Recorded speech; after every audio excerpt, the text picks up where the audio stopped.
চাওক অসমত বহু দিনৰ পৰা মই এটা ডাঙৰ চক্ৰ এটাক লক্ষ্য কৰি আছিলোঁ। সেইটো হ'ল যে মেডিকেল ইঞ্জিনিয়াৰিং আৰু CBSE পৰীক্ষাৰ আগত ল'ৰা ছোৱালীসকলক চেণ্টাৰ চেঞ্জ কৰাই দিয়া হয় আৰু কিছুমান নিৰ্দিষ্ট স্কুললৈ লৈ যোৱা হয়।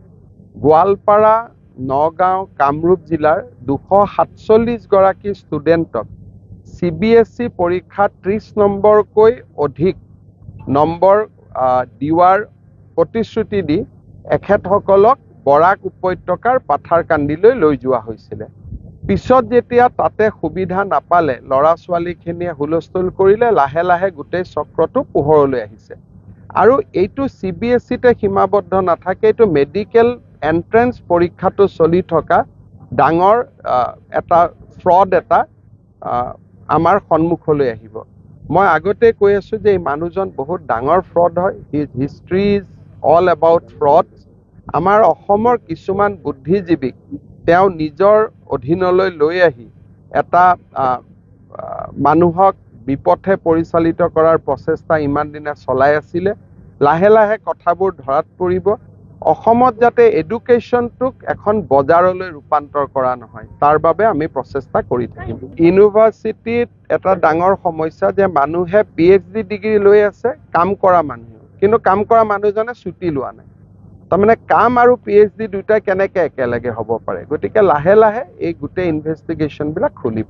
চাওক অসমত বহু দিনৰ পৰা মই এটা ডাঙৰ চক্ৰ এটাক লক্ষ্য কৰি আছিলোঁ। সেইটো হ'ল যে মেডিকেল ইঞ্জিনিয়াৰিং আৰু CBSE পৰীক্ষাৰ আগত ল'ৰা ছোৱালীসকলক চেণ্টাৰ চেঞ্জ কৰাই দিয়া হয় আৰু কিছুমান নিৰ্দিষ্ট স্কুললৈ লৈ যোৱা হয়।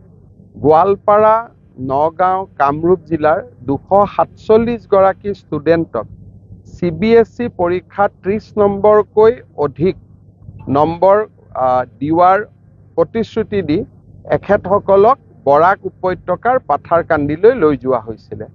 পিছত যেতিয়া তাতে সুবিধা নাপালে, ল'ৰা ছোৱালীখিনিয়ে হুলস্থুল কৰিলে, লাহে লাহে গোটেই চক্ৰটো পোহৰলৈ আহিছে।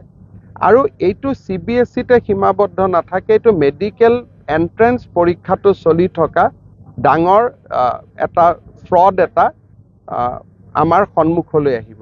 মই আগতে কৈ আছোঁ যে এই মানুহজন বহুত ডাঙৰ ফ্ৰড হয়। His history is all about fraud. আমাৰ অসমৰ কিছুমান বুদ্ধিজীৱীক তেওঁ নিজৰ অধীনলৈ লৈ আহি এটা মানুহক বিপথে পৰিচালিত কৰাৰ প্ৰচেষ্টা ইমান দিনে চলাই আছিলে। লাহে লাহে কথাবোৰ ধৰাত পৰিব। অসমত যাতে এডুকেশ্যনটোক এখন বজাৰলৈ ৰূপান্তৰ কৰা নহয়, তাৰ বাবে আমি প্ৰচেষ্টা কৰি থাকিম। ইউনিভাৰ্চিটিত এটা ডাঙৰ সমস্যা যে মানুহে PhD ডিগ্ৰী লৈ আছে, কাম কৰা মানুহ, কিন্তু কাম কৰা মানুহজনে ছুটি লোৱা নাই। তাৰমানে কাম আৰু PhD দুটাই কেনেকৈ একেলগে হ'ব পাৰে? গতিকে লাহে লাহে এই গোটেই ইনভেষ্টিগেশ্যনবিলাক খুলিব।